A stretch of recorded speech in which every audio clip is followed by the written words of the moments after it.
I think I was trying to be two different people for my two different parents. Dad wants me to be a performer. Mum wants me to be quiet.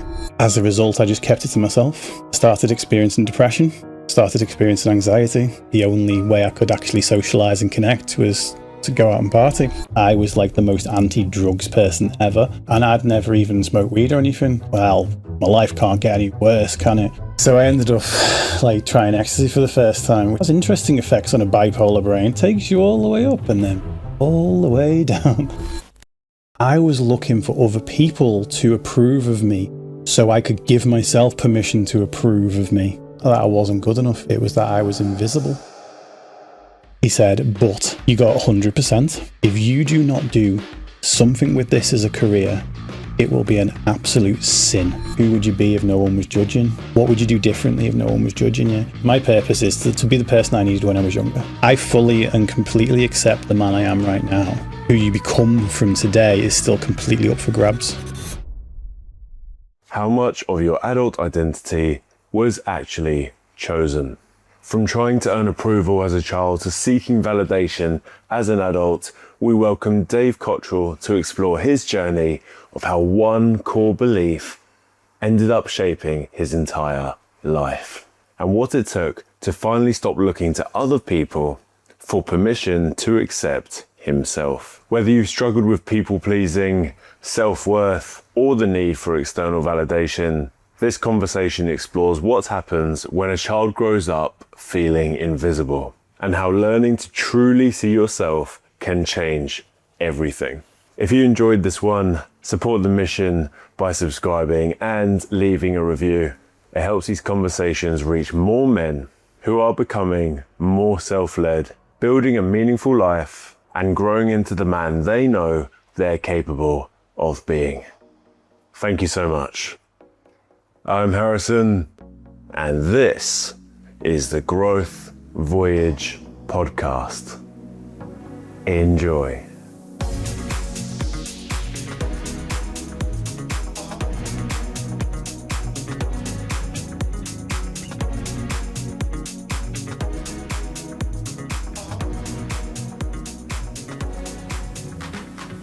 Okay. Red light is on. Dave, welcome to the lounge. It is good to be here. Yeah, well, you're very, very welcome. Many men start off by living a story about who they are until something forces them to question it, question this narrative. When you look back at your younger self, what story were you trying to follow?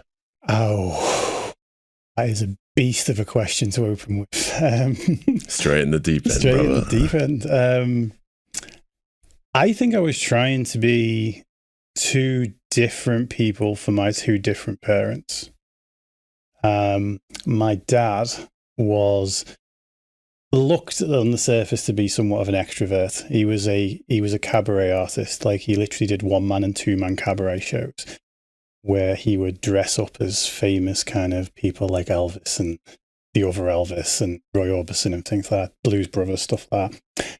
And he encouraged me in the ways of the creative ways, so like wanted me to be a musician. When I started playing the piano when I was 6, my dad was absolutely made up with that. And that was probably the only thing that I can remember about me making my dad happy. And my mum, because my dad left at the same time as I picked up the piano, wow, it was the same year. Never even put those two together before. But he left when I was 6. I started playing the piano when I was 6. But my mum was determined to kind of keep a roof over our heads and was out there being a sort of working mum. She ran her own insurance company that she built literally from the ground up. She built it on an old tiny Apple Macintosh that was like, we've got a nice new Mac in front of us over here that's more screen than bezel. This thing was more bezel than screen, it was like big yellow sort of nicotine stained casing with a tiny little green screen on it. And my mum did that in our dining room in a terraced house in Anfield, and she built that from the ground up. But what that meant I needed to be for her was quiet. So dad wants me to be a performer. Mum wants me to be quiet. Mum wanted me to look at the academic stuff. To her, like, she didn't have a huge history of high academia behind her. She just went out there, worked in the insurance industry herself, got to a really strong position. And then when she was made redundant, she was like, I'm going to have to do this myself, and went for it. But to her, she wanted me to get all those amazing grades in maths, science, English. My dad wanted me to be doing creative stuff. So I did both, because isn't that what we do as kids, right? Is like we try and please the people that we want to please. And for me, that meant them too. So I think that was the sort of contradictory side of it. But actually, if I look at what I said, my mum needed me to be quiet, needed me to be out the way. Me and my brother ate our food off the ironing board in the kitchen, Then I went straight up to my room and just entertained myself until I was 12. There was like 6 years of this before they moved into, well, my mum started the business when I was 9. So there was like 3 years of this before they moved into an office. But my dad also wanted me to be quiet. And my nan was one of the biggest influences in raising me, really. She was one of those people who'd also say things like children should be seen and not heard. So there was a lot of a running theme of stay out the way, don't get too loud, don't be too big, just get your head down and crack on with it. Well, it's fascinating listening to that. I mean, I can only imagine what was kind of going on internally for you there. I doubt you ever even thought to ask the question of actually, what do I want in all of this? Definitely not back then, or even for another 20 years after that, That question came much, much later. Well, I'm intrigued to hear. I mean, you said up until the age of 12 then. So how did this kind of like start, shall we say, introduction to the world around you? How did that kind of manifest into your, like, heading into your teenage years? Yeah, so at that age, I think what it led me into was when I started having problems in school. I went to my dad with those problems. I was being bullied in school initially for the fact that, it was because my family was poor, was one big thing. When my mum had been made redundant, like the car had been repossessed. We lived on a street of terraced houses in Anfield in Liverpool. Like everybody saw it. All the curtains were twitching. So the whole neighborhood saw this car get repossessed outside our house. And so that was kind of like the story that followed me into high school. But I was obviously clearly, by trying to be quiet, by feeling I had to be quiet at home, I kind of wanted to be heard in school. So when questions were asked by teachers that I knew the answer for, at first I put my hand up and answer. And in things like maths, I was pretty gifted, for want of a better word, like straight early on. And it soon became the thing that one of the things I got bullied for was that bullies would say, you're making us look stupid. It's like, because you're getting all these questions right. And bear in mind, I had the 1980s/1990s thick NHS glasses at that point, the ones that, again, were a signal to the world that your family's got no money because you can't afford a smaller frame. Funny thing is, and I am a little bit bitter about this these days, is that those frames are now fashionable. And I'm like, I mean, anyone that walks around with them, I'm like, more power to you. But secretly, I'm a little bit jealous that I was bullied for that exact thing. And so, I put my hand up, knew the answers, because I knew the answers to questions, and I wanted like that. I wanted to be told, well done. Like I wanted to, and instead what happened was I got bullied. And so when I started getting bullied, I went to my dad. I was about 12 at this point, 12, 13. And I went to my dad and I told him I'm getting bullied. Now, I've been the sort of size I am now, roughly, from when I was about 12 or 13. I kind of only grew an extra 2 inches in like those last few years of puberty. So like I'm 6'2", I'm pretty broad. And my dad just turned around to me and said, how can you be getting bullied? Look at the size of you. And I didn't at the time contest him and say, well, there's 10 of them, Dad. Like it's not one small guy that's coming up and like having a go. It's a lot of them. And I didn't contest that. I just heard that response from my dad. And I was like, and all that when it's like a switch went off in my head. I can't tell Dad. the switch from my mum had gone off without me telling her, because I'd grown. I'd had those 3-4 years where, and by this point where I'd had to be quiet and I couldn't give her any more problems. Like I saw her and just thought, she's doing everything to like keep us afloat here. And I just felt like I couldn't go to her. So I didn't tell my mum. And as a result, I just kept it to myself. And what that then meant, I started experiencing depression, started experiencing anxiety, started experiencing really low moods. But I had this energy that wanted to come out. So I started experiencing really high moods as well. And I went off to the doctors on my own because I thought I can't tell anybody else about this. And I got what is probably one of the most unethically fast diagnoses of bipolar disorder anyone's ever received. I got it from the doctor, like basically in one session with a GP. This is like 1994. And like literally this would not happen now and probably should not have happened then. Like I didn't see a therapist or a psychiatrist or anything. I just literally got put on mood stabilizers. And because of, like, again, something I didn't know what was existed at the time was something called Gillick competence. Like, you know, that if you are of a certain age and have a certain degree of competence, they're not required to tell your parents about it. So I struggled through being diagnosed with bipolar disorder on my own because I felt like I couldn't tell my dad or my mum. Wow. I'm put on these mood stabilizers. And how old were you at this point? This is still around... I want to be 100% accurate with this, but in the terms of the timeline, I think by this point it was 14. Wow. That's quite a lot of like self-initiative, really. Just going like, you know what, I'm not getting the support I'd like here. I'm just going to go and make something myself. So it seemed like you had elements of this like self-responsibility, shall we say, quite early on. Yeah. Not that you had a choice, really. Yeah, exactly. I kind of felt like, I felt like I couldn't. I felt like my dad didn't want to help me, and I didn't feel like my mum had the capacity to help me. And my brother, we won't get onto him. My brother he was 4 years older, and he just, he was off getting stoned and just being a teenager. And he was, like being a bit of a rebel, dealing with he was going through the same stuff as me, really. Like, I thought at the time that him and my dad, because of him and my dad, I remember one of my actual earliest memories is the day that my mum and dad announced the divorce. I remember like literally coming down the stairs in our house in Anfield, and my mum was stood in one end. Both of my parents were heavy smokers, so they're like literally smoking at both. Mum was standing at one end of the what later became the dining room where the business ended up, and my dad was sat in the bay window, and my brother was sat cuddling my dad. And I came down and they were all crying, and I said, "What's going on?" And they said, "My mum says you and your dad and I are getting a divorce." And I just said, "What's a divorce? Like, I'm 6, I don't know what a divorce is." And she's like, "Oh, it means we won't be living with each other anymore." And that's about the extent of what she told me. And I went over and hugged my mum.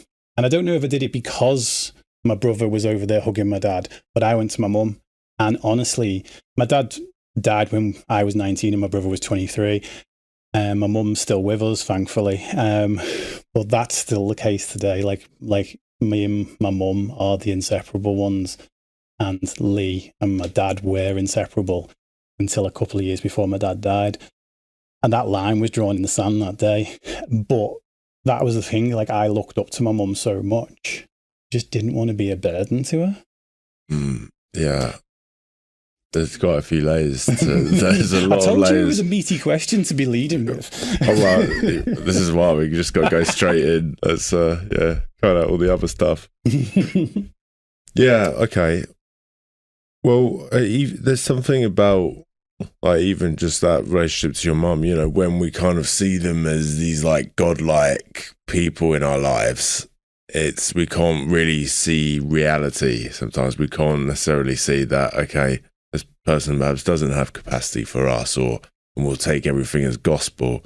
And so I guess that's an interesting point, isn't it? Just how do you balance that kind of like understanding of like what was going on at the time versus this kind of admiration that you had at the same time, just kind of knowing or processing that, okay, things aren't things weren't perhaps as you had like hoped they would be. Mm. Like I can imagine there's a lot of complications there, and then not even to mention that, but then also your father sort of passing away at 19.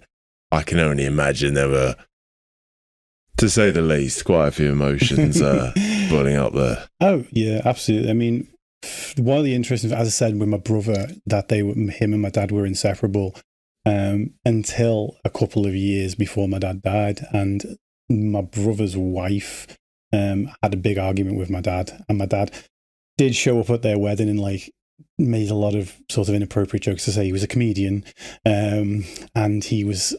We look back and we see so many things in him now that no one really pointed out and figured at the time that he came across as the most confident person in every room. However, it was all just for show. Like they say that about comedians, don't they? He needed to make a big entrance and get everyone laughing. That was his way of breaking the ice, because small talk killed him. And to be fair, that's something I've inherited from him. I would literally rather come in and have a conversation. Like the big question you asked me at the beginning, I'm loving the fact that you went straight in there. I'd love to just be like, let's dispense with the formalities and talk about what's really important. That's where I'm happy. That's where I'm comfortable. Someone starts talking to me about the weather, a little bit of me dies inside, you know? And so that was my dad. But it was a massive overcompensation. And when it came to my brother's wedding, my dad was like the outsider of the family at that point. Like the people on my mum's side, it was like on my mum's side of the family, much smaller, but it was all my relatives from my mum's side, plus my mum's friends that were on the groom's side of the family. And then my dad was there. My half sisters weren't allowed to come because they were too young. And I'm not sure if my stepmom was invited or not. I'm never going to ask that question. But my dad's there on his own. And if I put myself in my dad's shoes now, going back to that, if that was me, like my eldest two children, I'm off to my eldest one's graduation in a couple of weeks, and it's literally one of the first times I'll have been in the room with his mum for ages, with just the two of us. Well, and him. It's like can't even remember the last time that happened. If it was his mum plus all of her family in that situation, although I actually really get on well with her mum still, but if it was all of her family, I'd feel like a complete outsider. And so I'd probably either hide in a corner or overcompensate. And that's what my dad did. He overcompensated, but he did push the envelope a little bit, shall we say. And then they ended up never speaking again after that wedding day. And that ended up being slightly beneficial for me, because my dad at that point realized that he had space for a son in his life. Now he had two other daughters, and in total, so my dad's biologically got me, my brother, and my two sisters, but he also had three stepchildren from that marriage. So I've got one full brother, two half sisters, two stepsisters, and a stepbrother. It's very confusing, but my dad literally only really had space for Lee, my brother, in his life. And then in those last 2 years, my dad suddenly wanted to spend time with me and wanted to do stuff with me. And I think because I'd always wanted that well done, and I'd always been seeking his approval, instead of sitting there and actually standing up for myself and being like, you only want me now because you've not got Lee, I just accepted it. And you know what? I don't regret that, because I know that I look back at it now, and instead of that happened when I was 17, and then 2 years later he died. And I look back at it and I'm like, I got 2 years of him that I wouldn't have got. And my mum actually always says that she's grateful that my dad died before him and my brother reconciled. She said, because I don't think you'd have ever got over it if they'd have reconciled and your dad had dropped you again. I'd never looked at it that way. I was like, yeah, he's fine now. But I got those 2 years, and and nowadays I have a relationship with my sisters. My sisters and my brother don't even acknowledge each other. So I still have a relationship with my sisters, and it's great. Which this is one of those tangents that we expected coming up. Just thinking about my youngest of my two sisters, we never really grew up together. Her brain is an almost identical match to mine. It's like the way it works, the way we think. And then when we started hanging out later on, when we were adults, I was like, oh my gosh, it's like talking to a 5'2" version of me. It was so I love the kind of either the biology or the nature of the nature. I don't know which one's taking its role there, but we've turned out very, very similar despite not really having that much interaction. Yeah, well, it's definitely something I'm keen to dive into a bit later in terms of like how the brain kind of forms after these types of experiences. Like it seems like there were definitely some crossovers there. Very fascinating about the relationship with your father, and actually the fact that you were able to almost put your ego to the side at that age. It seems like you were displaying a lot of signs of almost like maturity in a way from quite a young age. You had like going to the doctors yourself at quite a young age at 14, and then you had this later, which gave you 2 extra years, both of which, again, I know you had mixed reviews about your first instance of self-responsibility, but the impression I get is you've carried out a lot of actions there that many people perhaps wouldn't have. And I wonder if these challenging experiences when you're younger, perhaps even the bullying, it kind of forces you to mature quicker. Because I can only look at your story through my lens, where parents divorced at 6 years of age, bullied at school. And I found that as I had gotten older, I was like so much more mature than my peers. And even friends who I'd known when I was younger, by the time we got to kind of there 18, 20, 21, it was like the types of people we'd want to hang out with were completely different. And I think a lot of that is shaped by childhood. Is that something you'd resonate with? I guess so. Like I do think back and think that I used to get on with everyone's parents, like all my mates' parents. Like I'd go over and like when the parents had all loved me because I'd talked like an adult. But this is like that kind of being forced into adulthood at an early age thing is something that I've definitely got mixed feelings about. Like I definitely see the benefit of it. I do see 2 potential downsides to it, though. Number one is the fact that if I look at that, I think I matured a bit too quick and I was in such a hurry to be a grown-up. This is why I got in my first relationship when I was 17. I was engaged by the end of the year. And wow. Yeah, I got engaged on the millennium as it turned over into 2000. Exactly. And then I got married 2 years later, like when I was 20, and just when I was just 20, I was a month over being 20. I presume to the same. It's the same person, yeah. Just checking. And then she and I had our first child when we were 23. Wow. So pregnant at 22. Okay, wait. Because we're about to go down some. I feel like we're going down into like another. Potentially, yeah. Well, yeah. So before we dive into that, because that is, once we go down there, I don't think there's any coming back. Yeah. So I just wanted to touch upon this. It's very interesting kind of observing how your father, like being a comedian, kind of like wanting to gain the attention of everyone, like wanting to be loud and stuff, but then that contrasting with telling you to kind of like, or I know it was more so like your mum's side, but then even though your father, it was like, oh, come on, like this isn't. There was still a lot of that with my dad because he did work. He worked a day job as well. He worked in the Golden Wonder Crisps factory, and we'd end up with boxes of crisps that had too much flavour on them to be put on the regular shelf. Though they were great, like literally prawn cocktail that would melt your face. It was fantastic. But he worked shifts, so if I look back, like my eldest sister is 11 years younger than me. And so even around about those same times, I'd go over to his after I'd finished at school, and he'd basically go off to bed with my stepmom.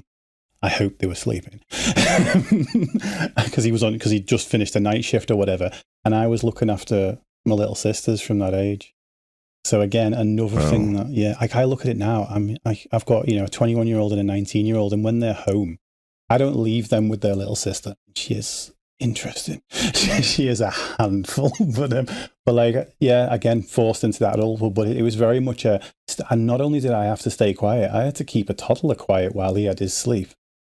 So yeah, there was definitely that element of him having that giant personality and doing it, but I was someone who was there to enable that. Oh, wow. Okay, so I've got a kind of follow-up question. Which is like, because very often, I mean, it's it wouldn't be, how do I put this? I think it wouldn't be a surprise to learn of like some perhaps drawbacks of the experiences that you've had through my imagination.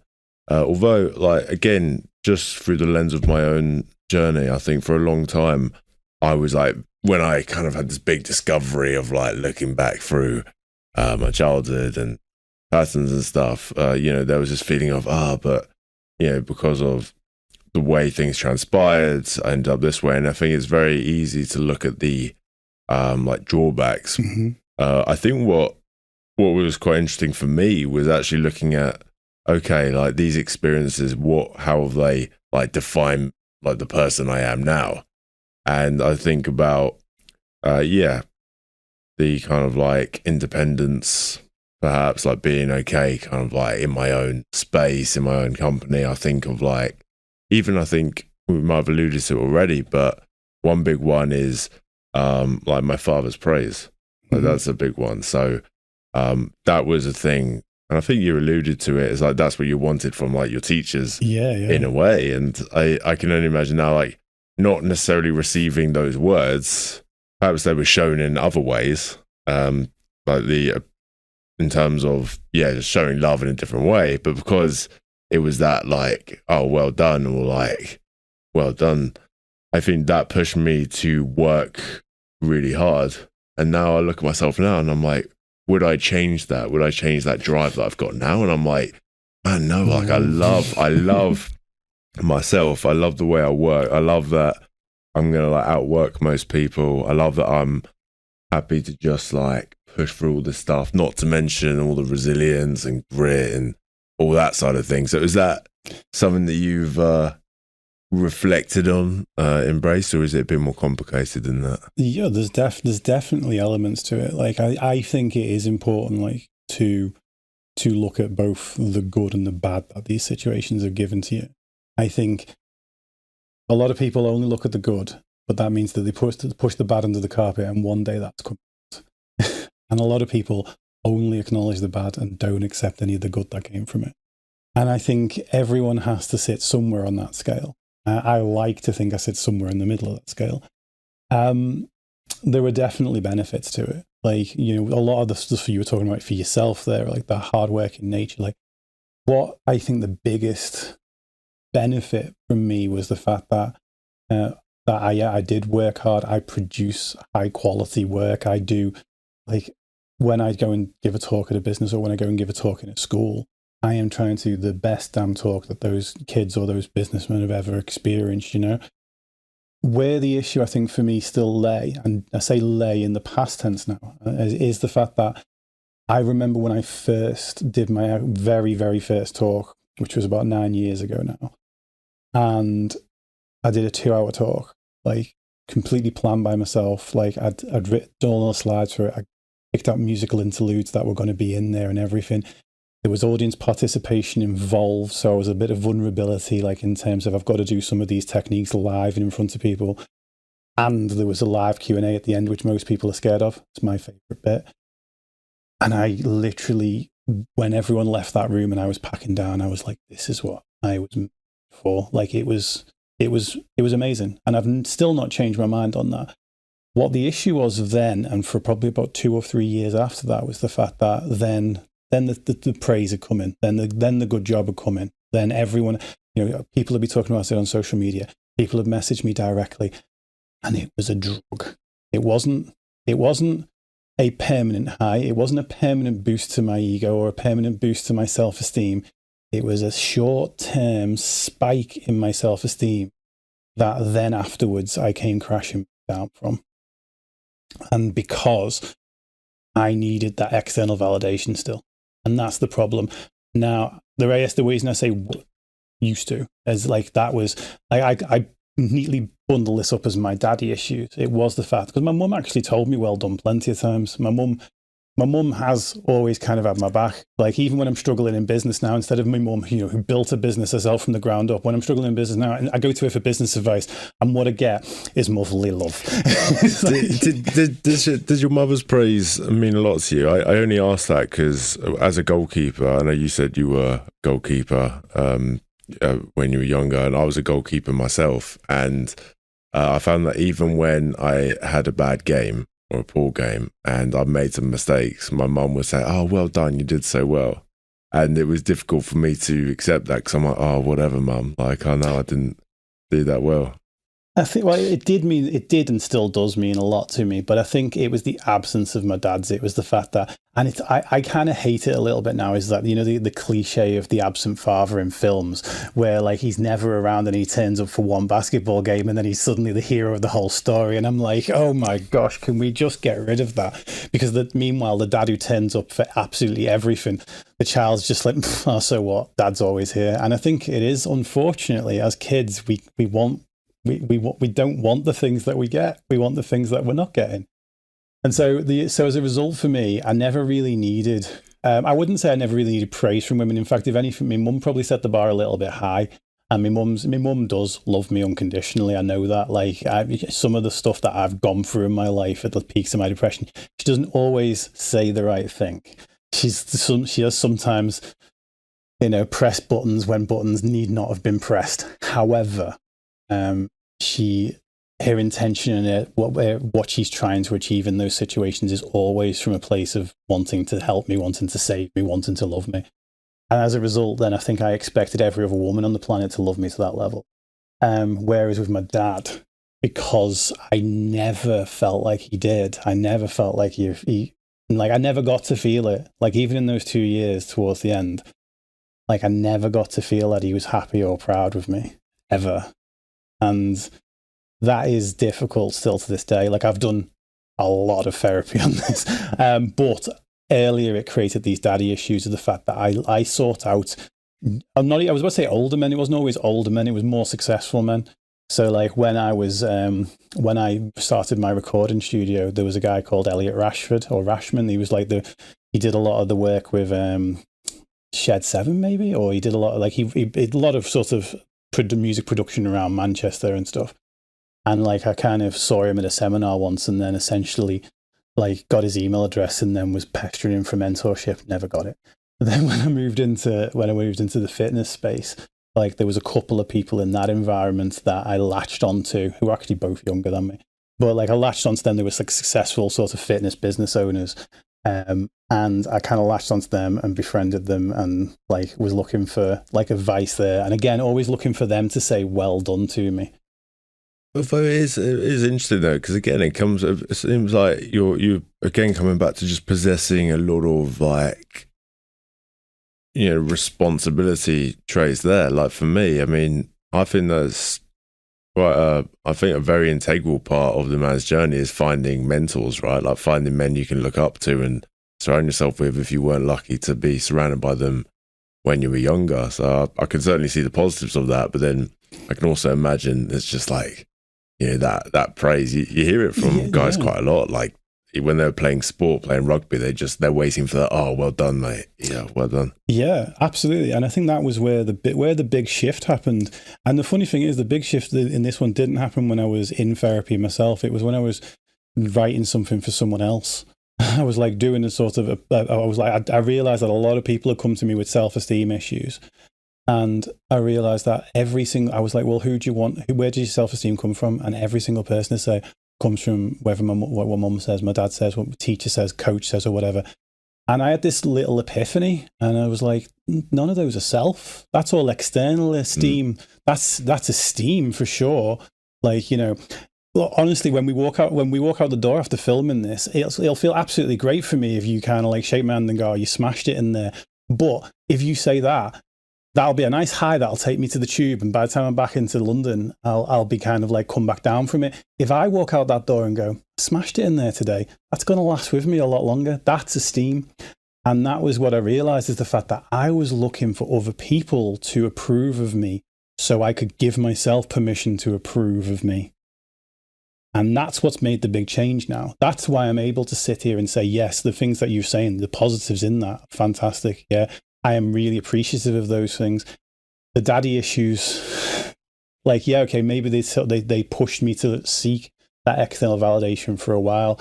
But there is a huge difference now when I do a talk, and I did my first solo organized one because I mostly did them for the NHS for years, and I mostly do them at conferences and things now. But I put one on myself a couple of months back, and like it's the first time I've fully organized one where I've got the full 2 hours. And again, I came off it afterwards, and I didn't even need the feedback that I got. I got amazing feedback, but I literally, while I was packing down, I was like, I'm proud of myself for that. Yes, I've sensed this myself. There's definitely been a shift in terms of like even just the podcast itself. I think when I first started, it was like, oh, what do people think? And then whereas now it's kind of like, yeah, like I'm pretty pleased with that. And I think it's like it'd be interesting to see from your perspective, because for me it's like, you know, I know, like, yeah, I know this is a good job, and I know how I turned up for this, but I want to know for you what that process has been like. Like, how have you learned to value your own judgment? Did you always value it, or were you well, I was going to suggest, like, did you always value it, but then you kind of needed that first barrier first to then improve your opinion? And then second on from that, a good friend of mine, he said to me, yeah, I'm not actually sure you ever heal your core biggest wound. So then that gives me the question to ask to you. Is there still an element of you that's just a little bit, one's a bit of that external validation? Okay, a little bit goosebumpy. It's interesting that you should say about healing your core in a wound, because actually when the biggest shift I had with this was when I did something called timeline therapy. And timeline therapy is like, you get to like, what's the biggest feeling that you're coming up with? And, you know, like the biggest feeling, like negative feeling that holds you back, negative thought that holds you back. And the thought was for me that I am not good enough.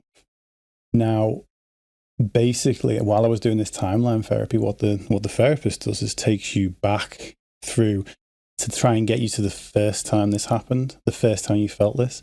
Because generally speaking now, if someone does something to me today to make me feel like I'm not good enough, they open up that core wound.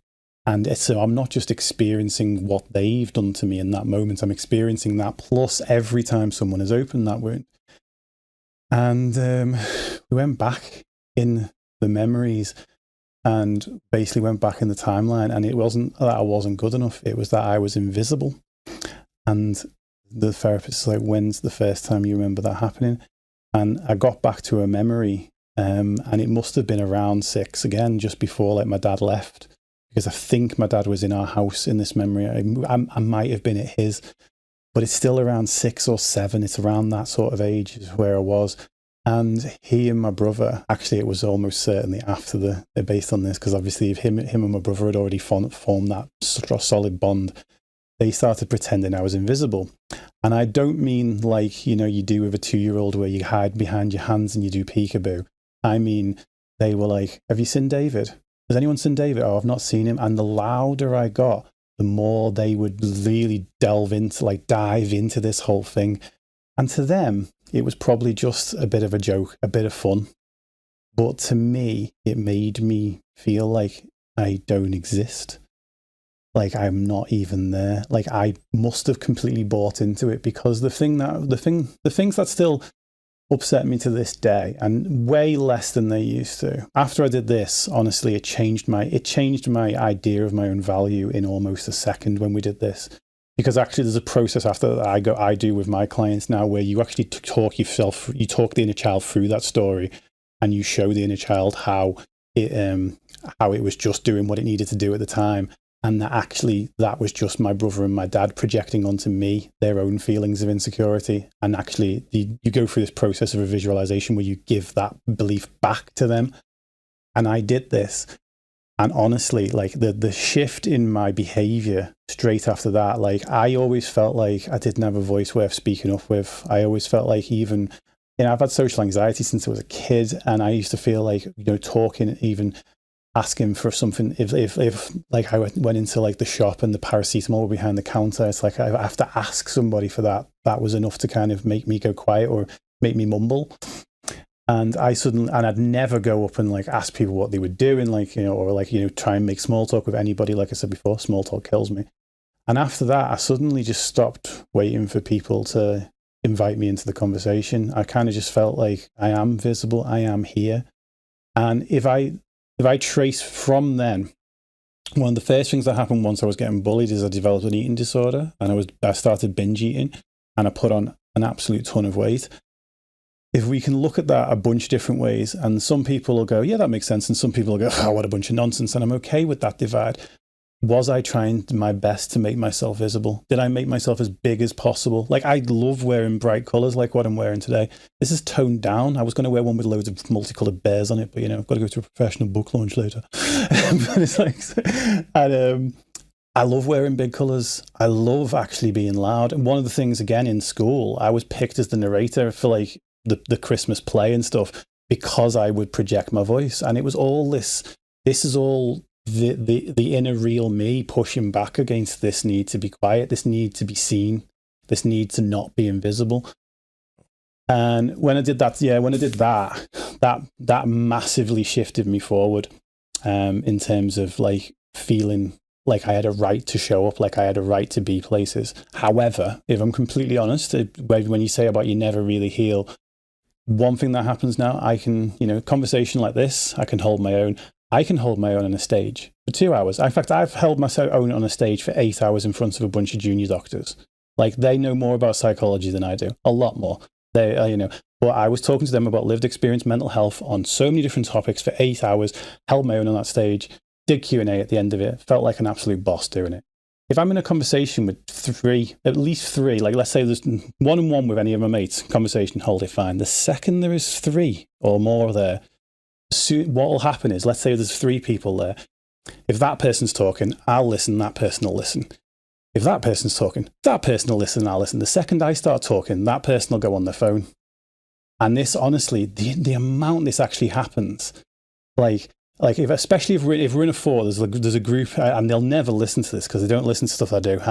But if they do, you're getting called out. But there's this group of friends that we see, like it's me and my wife and another couple. And again, when any of the rest of them are talking, it's a one conversation. The second I start talking, whoever I'm looking at, the other one will start talking to my wife every single time without fail. It's so weird. And it's like, if you look into the psychology of all this, the psychology suggests that I'm still allowing it. The reason that I'm not holding their attention is because of me. I was going to ask, is that program running in your mind? You're thinking, don't fucking stop listening to me. Well, I got to the point where it seriously did piss me off for a while. And I've got to get to the point now where to enjoy it. I just have to accept the fact that it's going to happen. And I've even, not to these 2 friends in general, but I have pointed out to some other friends that whenever there's more than there's just the 2 of us, that happens to me. And the other side of it as well, I always find, is that no one ever asks me questions. When I'm with my wife, no one ever, and I think this is down to like the fact that my wife, she's like a closed book, right? Like if I was to kind of say now that she's just recently got a promotion in work, like this is like, you know, this is probably the person listening to this is like the 4th person that's found out. Sorry, but she'll have hopefully told everyone by the time that goes out. But she's like, none of our friends even know. My mum found out in passing in a conversation the other day. My wife is a closed book. And so as a result, everyone wants to ask her questions because there's an intrigue. Whereas with me, I volunteer information. You've asked 3 questions or this whole podcast, you know, I volunteer information. So there's an ongoing thought there that no one really asks me because they know that I'll just tell them what I'm thinking. But to me, it sometimes still to this day makes me think, do they not care? Yes. I really resonate to this, and this is something I've like kind of observed in myself sometimes. Because again, I think because I'm very much like in my own kind of world, I've got my thing, I've got my, you know, my hobbies, my passions, my podcast. I find like when I first kind of went on this journey, and you would know this yourself running your own business, that is when a lot of the stuff can come out, because it's like one of the best growth journeys you can take is starting your own business, because then you have all these different voices coming through, you're putting yourself out there. And I found myself, I'm like, dang, like the narrative I told myself was, oh, like no one's actually interested in what I'm doing. And that was the narrative I told myself. And the more I focused on that, and as soon as that came to my light, I clung onto it. I was like, yeah, no one cares about what I'm doing. And it kind of almost turned into a bit of a driving force for me. It's like, oh, well, I'll show them, let them see, and then they're going to ask. But I think there's a lot of layers to it. And I talked to my sister about this as well. So she's running her own business as well. She's yoga instructor, and she does a lot of videos online and teaches and stuff. And we were like, yeah, it's a bit strange, because when you start posting and advertising your business on social media, you'll get a lot of love from strangers. Yes. And the strangers will be your biggest supporters. But then, hang on, your family, your friends just do not show any support at all.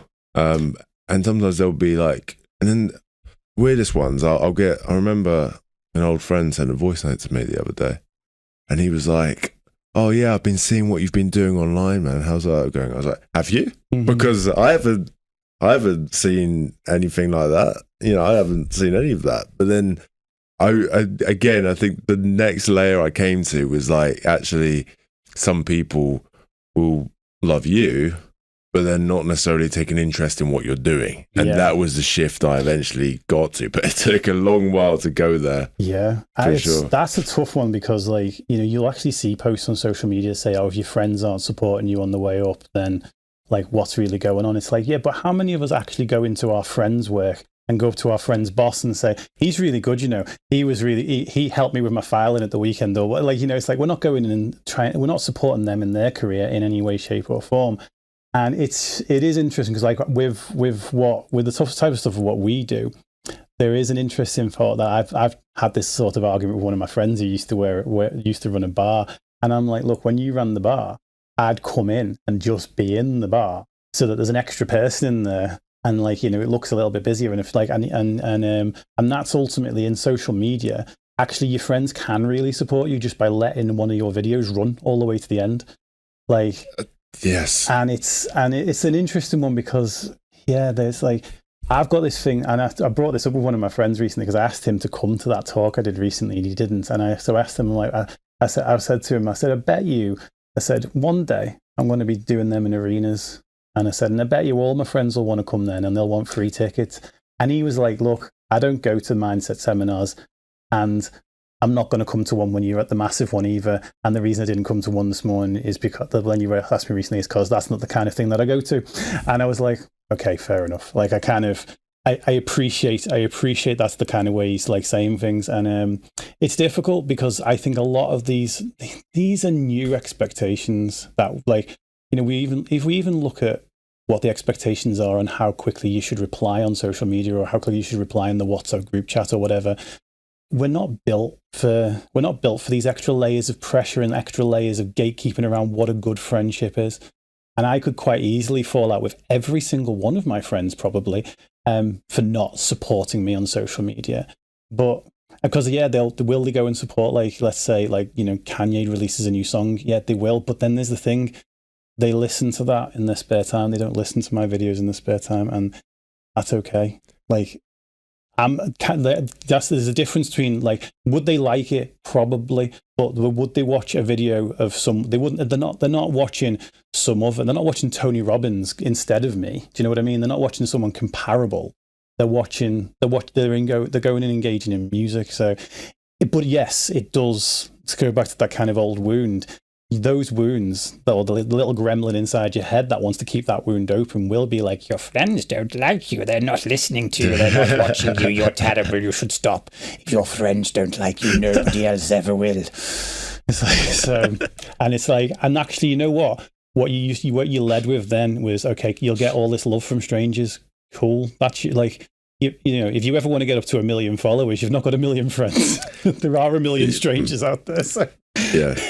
Well, it does beg the question though, because I've thought about this quite a lot recently, and again, talk about like old friendships and old people sort of coming up and stuff, and I don't know. I just think about my own life, and like everything in my life now is kind of centered around like where I'm going, right? So it's like, we talked about it already. I've got my wrestling, I've got my podcast, I have my community, deeper conversations and healers and all sorts of cool stuff.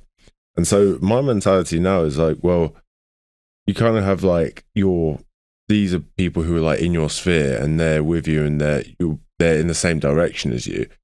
So if people aren't in that same direction, maybe they're not interested in what you're doing, then it does beg the question, what sort of purpose do they have in your life? Is there space for people who are just, maybe we were friends at this stage, we've kind of gone on different paths, but you know what, I want to catch up with them maybe once a year, or they're still a decent bloke, but we're just on different paths?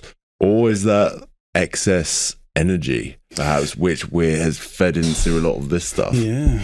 I think you do naturally develop like over time how much energy and time you spend with various people. And one of the things when I do, like going back to the self-esteem stuff we were talking about a couple of questions ago, one of the things I say to anybody when we do a rapid shift in someone's self-esteem, I'm like, you're going to experience more friction in your life, because suddenly what will happen is if you go to the next level, if you kind of like, okay, let's say it this way, someone with low self-esteem, chances are everybody in their life, to some degree or other, consciously or unconsciously, takes advantage of the fact that that person's got low self-esteem, takes advantage of the fact that that person will pick up the phone at any point of the day, will do any favor ever. They take advantage of the fact that that person doesn't have solid boundaries, and the boundaries that are there favor you. And the second you give someone self-esteem, well, the second you help them get access to the self-esteem that was already there or should have already been, that person suddenly stops settling for that. And when that happens, of course they're going to get kicked back, because the person, where you don't want to kind of turn up and help that person at the expense of your own gym workout or at the expense of spending time with your own child or whatever. You don't want to do that anymore, and you know that you don't have to, because you're not in that space of being everyone's dog's body anymore. And because when that happens, there's an interesting thing that happened. I'm going to throw my poor mum under the bus on this one. Is a few years back, she we were on holiday, and she goes to me, "Oh, it's true what they say. When you've got a son, when you've got a daughter, you've got a daughter for life. But when you've got a son, it's just until he finds a wife." And I'm like, "What do you mean?" And she's like, "Well, I know you choose your wife over me." And it's like, she was a little bit tipsy at the time, if I'm honest. But it's like, I know, and I was just like, in my head, I was like, "Mum, you have no idea how many times on this exact holiday I have chosen you over my wife." And that's caused me. But the thing is, what my mum's comparing it to is the fact that from when I was about 12, outside of her working hours, I was her number one confidant. My mum never got into a relationship again after my dad, which is a long ass time. That's like 32 years. And then my mum would start taking me on holiday, and I'd literally be on back in the 90s, 7-hour flight in the smoking section. Oh, they were grim. But basically, that's another thing that made me end up talking like an adult, behaving like an adult, growing up very quickly. But here's the thing, my mum is now comparing how much access she has to me as an adult to how much access she had to me as a child. And it will always fall short. Unless I was to give her the same level of being in the house with her and giving her my attention and listening to her stories and giving her my focus all the time, it would never live up to the same as that person. And I had the same with another friend. Like, you said about friends that you only see once a year. I actually see my best friends maybe like once or twice a year. It's like, we just got that type of relationship where it doesn't really matter. But I had this one friend who dumped me over text shortly before my 40th birthday. But he was the friend that had no other friends in his friend group. So he would want to see me every single week. And that's not my rhythm. That's my rhythm is like, I'll see you every 3 months or 6 months or whatever. It doesn't mean I don't love you. Actually, my best friend Stu, I can't even remember the last time I saw him. Like, one of my favorite people in the whole world. Love him dearly. And I don't need to see him every single week in order to know that he loves me and that I love him, And with this other friend, if he didn't see me every single week, he'd feel like he was kind of like falling behind and stuff. And I carried on sort of seeing him as regularly as I could, even went through COVID and everything. And then when my birthday came around, I'm like, he'd been strangely very quiet and like not committing to whether he was coming to the party or not. And a couple of weeks before like my birthday, it was like, sent me this message saying, "I'm sorry, I just feel like there's not the same energy in the friendship anymore. And I want to, I feel like we should best go in our other ways." I know your eyebrows have just done the same as what everyone else has. No one else has ever. I've not spoken to anyone who's been dumped by a friend over text yet. So if you're out there, I want to hear from you. but I'm glad he did. I'm glad he did it, because you said then about energy. That was closure. And I was giving him more energy than I would give to the average friend, and yet it still wasn't enough for him. Well, I mean, that what you just described, I think it's quite rare. You don't really see these like proper friendship breakups these days. It's very like you were saying before, there's a lot of layers to this modern era, and I wonder if a lot of us actually, there are a lot of open loops in our mind. There's a lot of people who, it's like this grey area, and we haven't had those tough conversations, or perhaps we haven't even thought that they're necessary, or hasn't even come into our conscious mind yet. But there's a lot of these friendships where the energy has shifted, but it's like, what does that do? So it's I think this whole friendships thing, I think it's a pretty it's a pretty big one, I think, for a lot of men, certainly. Yeah, absolutely. I think the key thing there is that, as I say, he was comparing it. What I was giving as a friend wasn't in the same rhythm to what he wanted as a friend, and it was never going to work out, because I was actually a little bit resentful of the fact that I felt like I had to fit him into every single one of my weeks. I never did that for anybody. Like, it wasn't. Me and my wife don't even have a date night once a week. Yeah, and the same with my mum is like, I had to understand. I was a bit hurt in that moment, because I was like, I had to understand. Okay, well, what she's always going to be comparing it to is she's going to be comparing it to our prime, when we spent hours together chatting, like when I was younger, and she doesn't get that anymore, and she'll never get that again.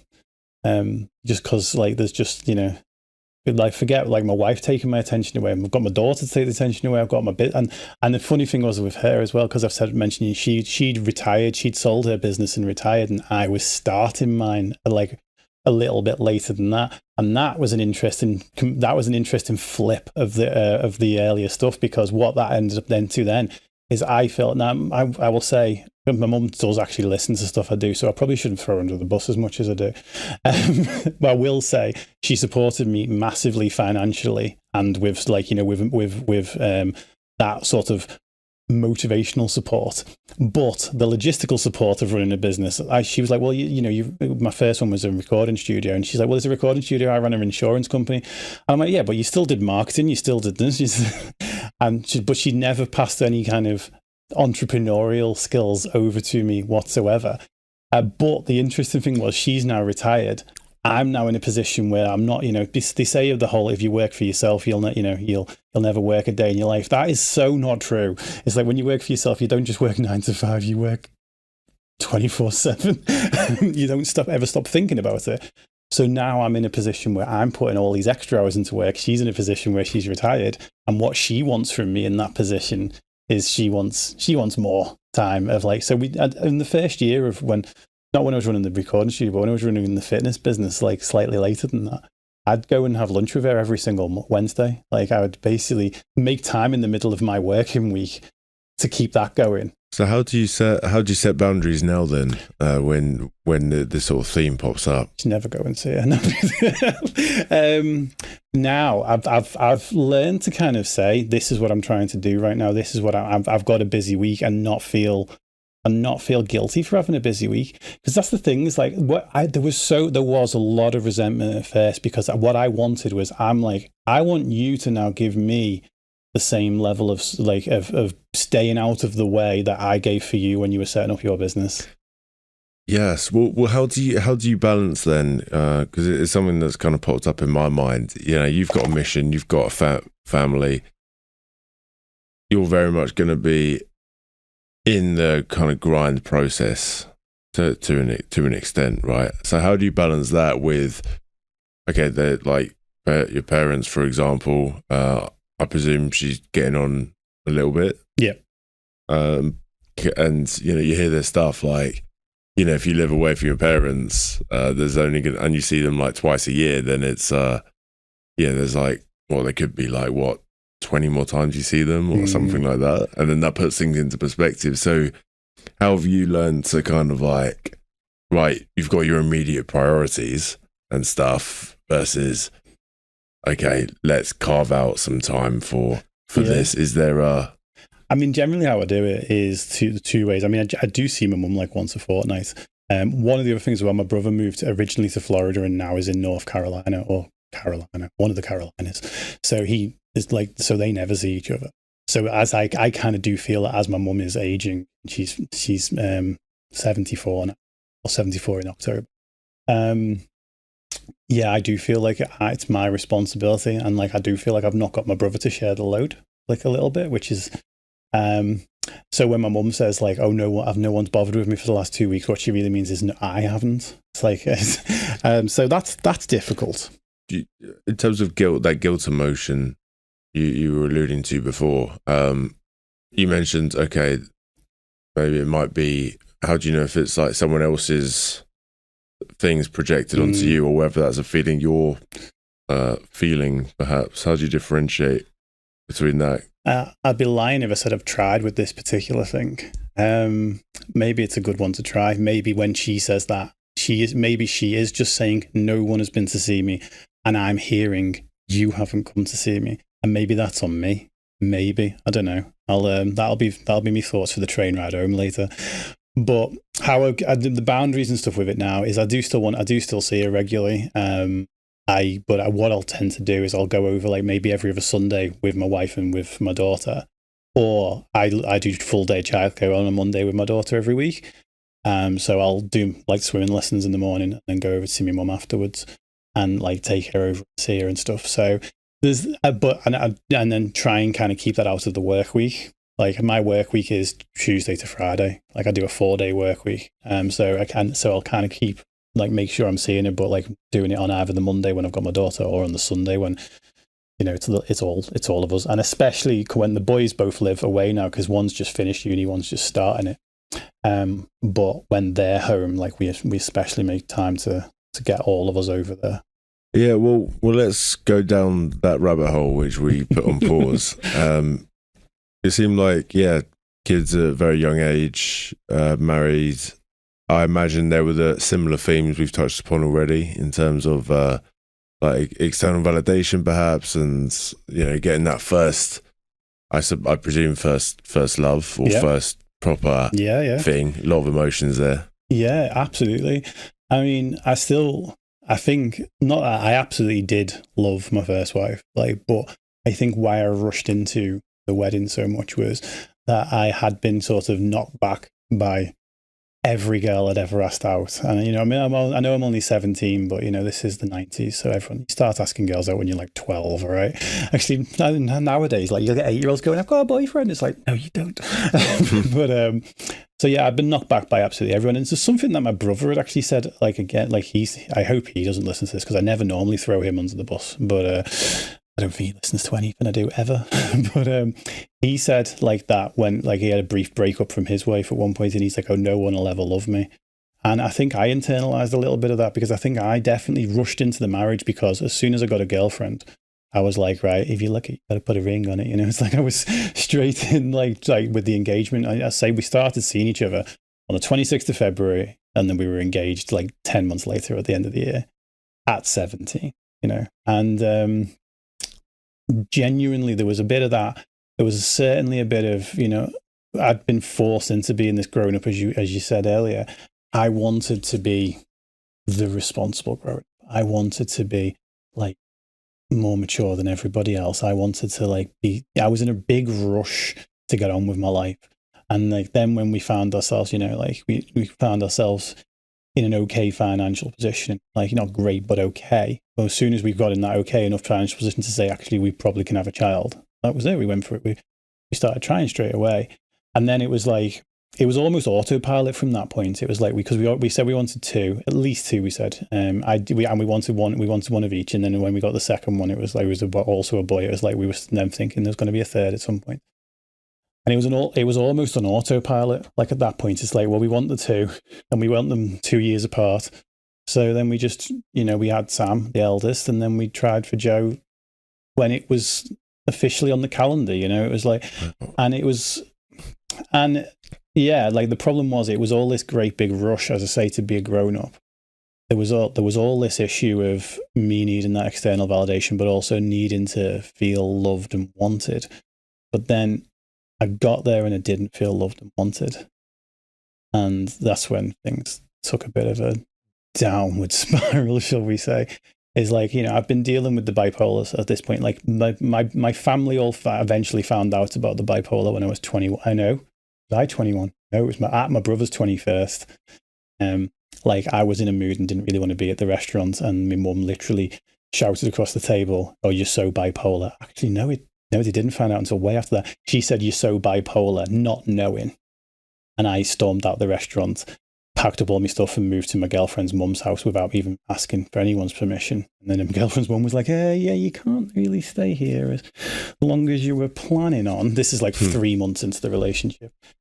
But my mum hit a nerve that day because she was saying something that she didn't even know. And then slightly later on, whilst Katie was pregnant with Joe, my second son, I cheated on her. Like I was feeling completely and utterly unloved. I was feeling completely unwanted.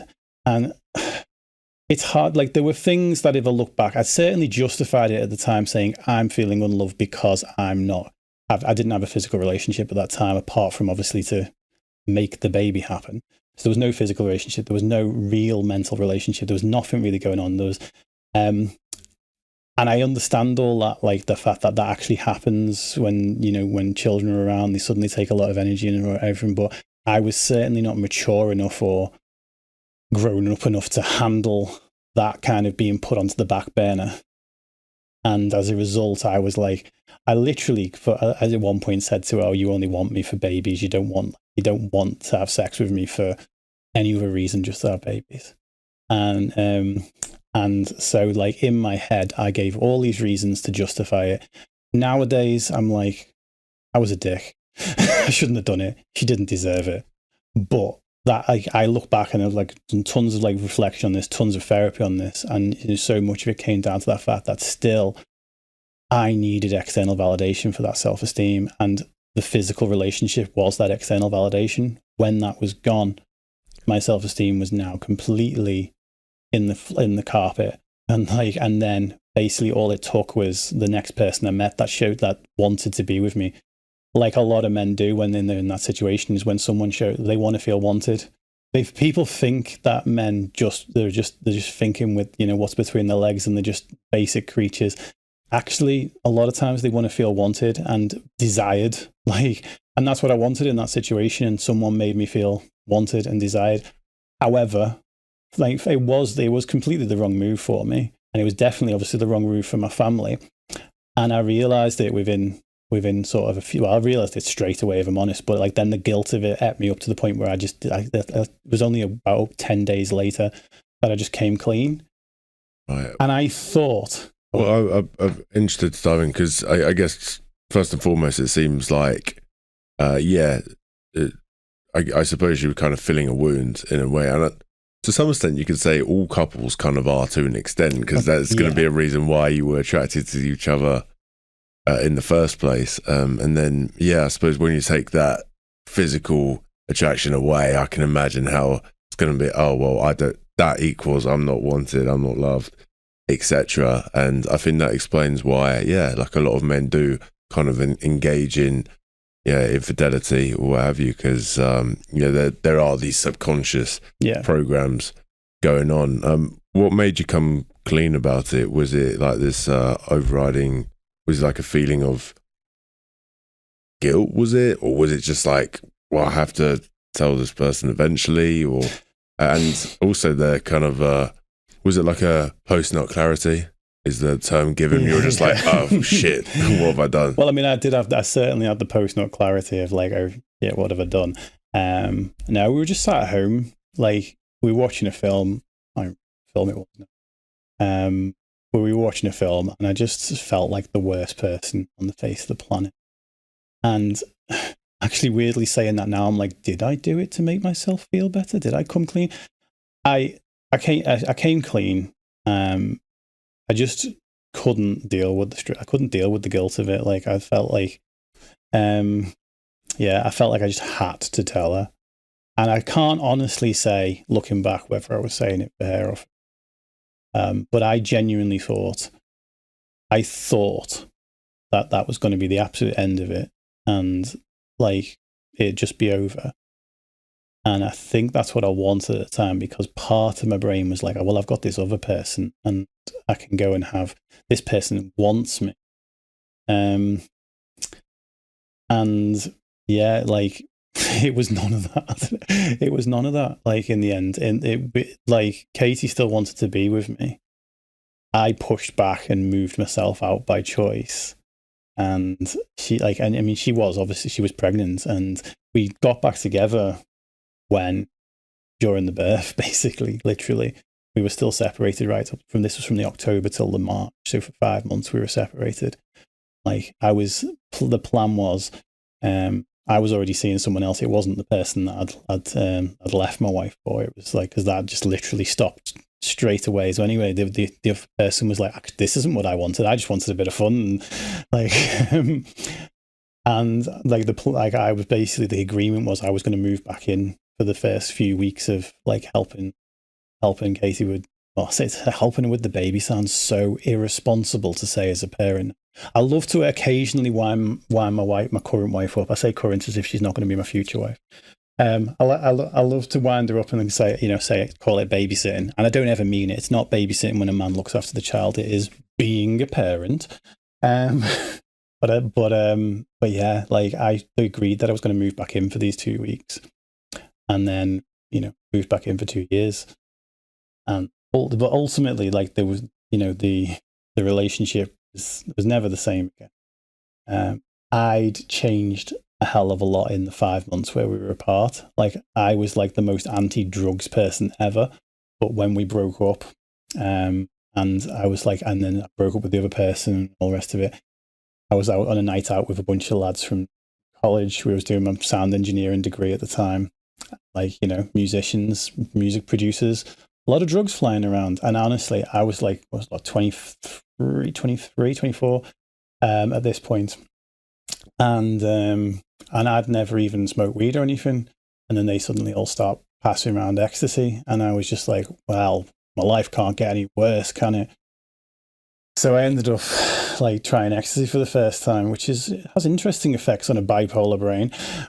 but it works very much like bipolar disorder. It takes you all the way up and then brings you all the way down.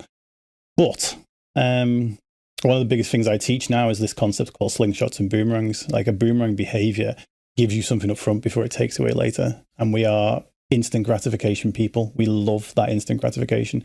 So despite the fact that I came crashing down and had the lowest lows after taking this, the next time I went out, my brain was like, well, I want that up, and that down is future Dave's problem.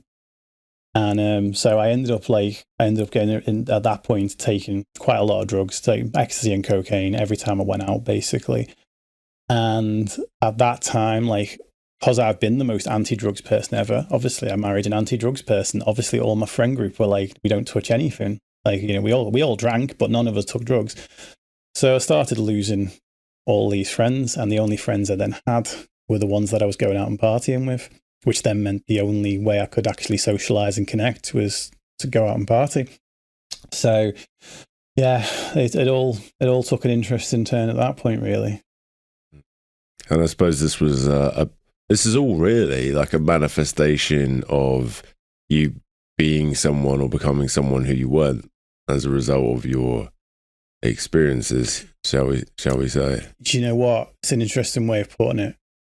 I think that the reason I took drugs was to be someone I was, because so the big loud, in your face, obnoxious version, it maybe not obnoxious because I try not to be an arse about it, but the big loud, sometimes camp, very in your face kind of version of me. Like in the schools I work in now, the kids call me Diva Dave.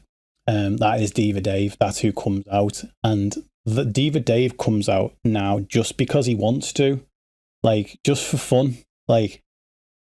But back then he didn't. Like that inner, vibrant, loud, fun, life and soul of the party version of me had been suppressed for all these years. I'd been the quiet child, the one that stayed out the way, the one that let my mum like run her business, the one that let my dad have his naps, the one that grew up to be a very young father and a very responsible father. At this point I was like, dad of two, member of a church and everything. Like I was, helping teach the Sunday school on a Sunday. It's like I was full blown responsible.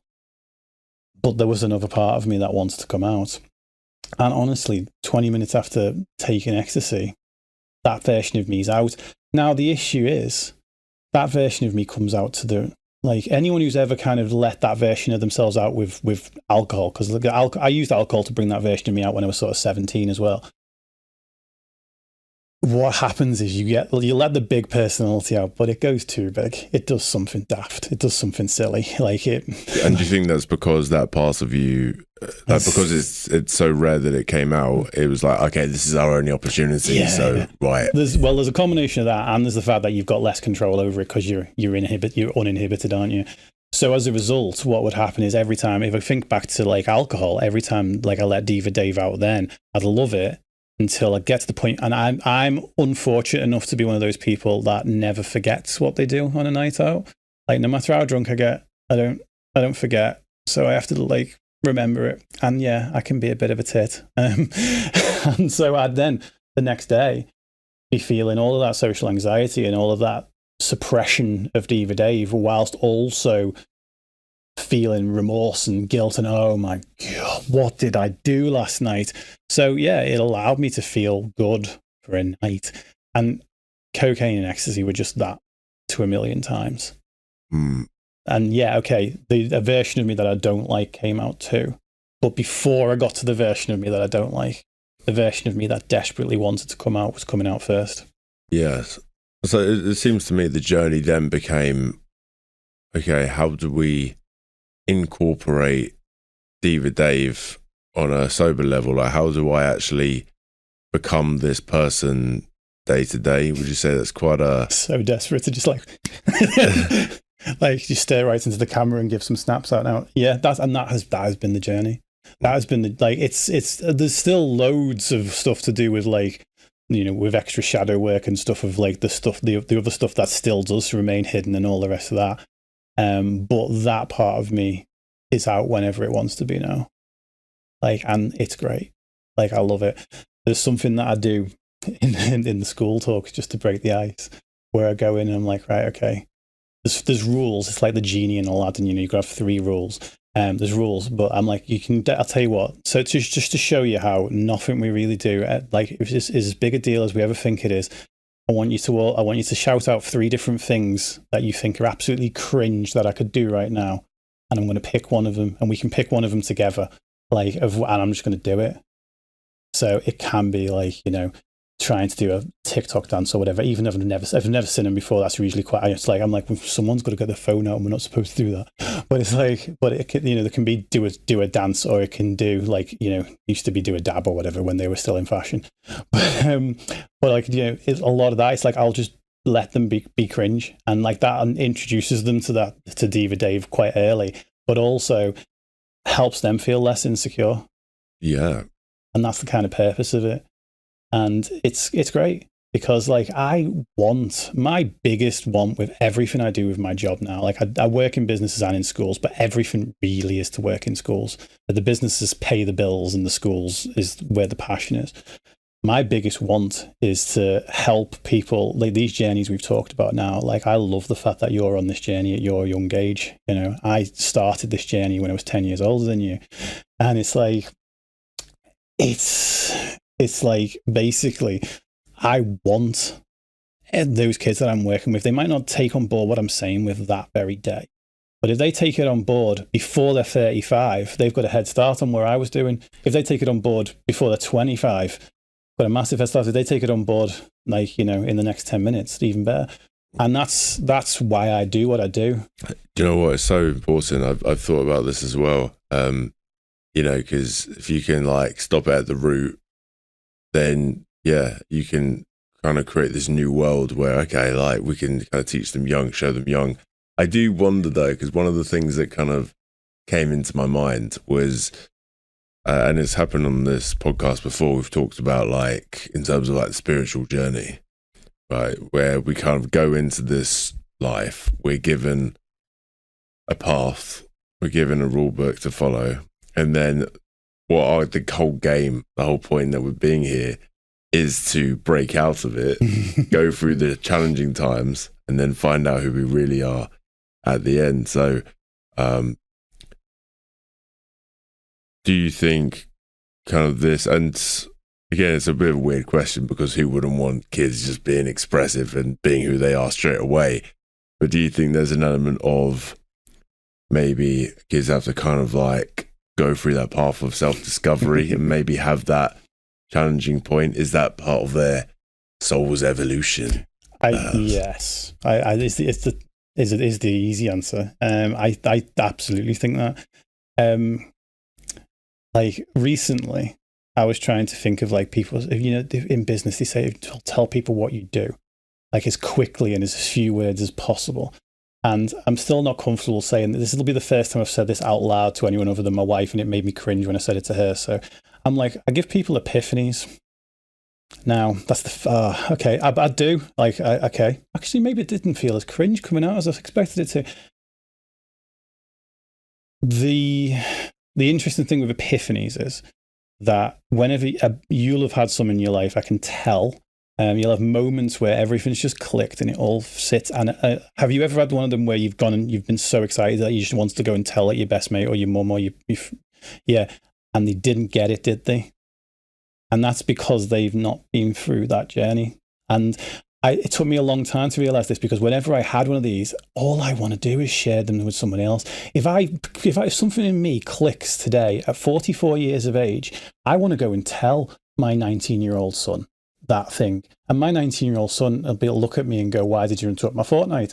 You know, it's like, and I want him to know that, and I want him to learn that like straight away. But actually, we don't learn things straight away.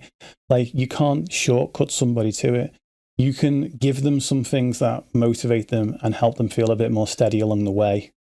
But you can't basically force that perspective on that person, because your epiphany wasn't just a light bulb moment. It was everything that you've been working on, both internally and externally, that's led to that moment. And that moment is just the culmination of it.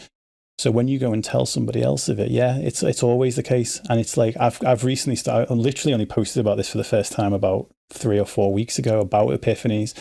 And I was like, I'm telling people now, when you have an epiphany, just keep it, just like if you absolutely have to share it with someone else, just have some time enjoying it to yourself for a bit first. Because like you'll have it even with like people who go to like therapy or whatever, and they're like, oh, I realized this thing today in therapy. And you'll go and tell the person that, and they'll just look at you blank, and it takes all the joy out of what you're trying to experience. Yeah. I think certain things, it's a lesson I've had. I think you've got to kind of like keep some things just keep to yourself, because it's like so special. And then as soon as it's out there, and it goes with anything, as soon as you put your stuff out there, it's like gives people an opportunity to have their lens on it. And that's why for myself, my dreams, my goals, my ambitions, I don't tell a lot of people about those at all. Because once it's out there, it's, again, you're letting other minds, just get their lens on it. And I think you've got to kind of be protective of that. Like, I'm happy to live in my own world of delusion and I'm just happy here. Like, don't take me out of my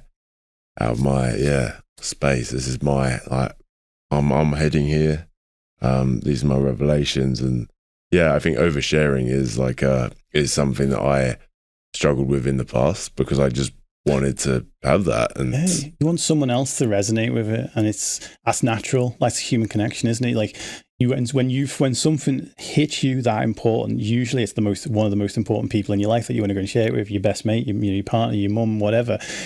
And it's, yeah, and the same when it comes to your goals, though, going back to what we were saying before about your friends and stuff, following along. Something I kind of twigged on only this year was the fact that if your vision was so clear that everybody else could see it, it's not that big a vision, really, is it? Yes. I really like that. They're not, if everybody else just gets it the second you say it to them, you're probably not thinking big enough, because it means that anyone could have had that vision. Anyone could have had that idea. And yeah, like that's why, like, what is it, Mr. Beast that says it, everything's crazy till it's done or whatever. Like, people will think it's crazy until it's done. And it's like, and it's so true. It's like that's going back to those friends that suddenly like, oh, and you always knew it when you hit it. It's like, well, could you have told me you always knew it? Could you have just said to me at the beginning, I know you're going to make it one day. Just come on, friends. Just do that. But yeah, maybe they did always know it, but they just, because they might have believed in you, but they couldn't see the vision. They couldn't see what you're trying to achieve. And yeah, especially if you're doing something that no one's ever done before. Like, all of the greatest inventors and scientists of all time, you know, okay, maybe in the scientific community, some of them are all working on the same theory or whatever, but all the big discoveries of life has been, well, no one else was really looking for that. Maybe one or two in the whole world. Yeah. I mean, I like this kind of expansive way of viewing the world, you know, like what's possible, what can we achieve? And yeah, I think to a lot of people, there will be that projection of what they believe is possible. And very important lesson. I want to kind of just dive into that kind of transition you had to letting this diva Dave out. You said now it can come out whenever you want. In terms of that journey, how did you finally feel safe enough to express that side of you? Was it as simple as, just a lot of therapy here and there, or were there like key shifts within you internally that made you think, like I am safe to express myself fully? Yeah. So that timeline therapy, as I said, that I talked about earlier, that really kind of was the big shift that kind of didn't just let me let Diva Dave out, but it was what made me then go and start sharing what I wanted to say with the world. Before that point, I was working as a personal trainer and I wasn't really doing videos so much. I'd write blog posts. Felt a bit safer with a blog post because, you know, you can sit and you can re-edit it and you can only put it out and only 3 people were reading them anyway. And I was listening to a podcast, and I think it was like Build Your Tribe. That was by Chalene Johnson once upon a time, but I think it's by her son. But and it basically said, oh, you know, share all of your story, not just like, this was like marketing advice for like a personal brand before personal brand was even like the catchy phrase it is now. And it was like, share all of your story. And I was just like, what am I holding back? And I was like, oh, I'm holding back all of the mental health stuff. Why are you holding that back? Oh, I'm holding that back because no one's going to want to work with me if they know that I've got bipolar disorder or they know I've got social anxiety.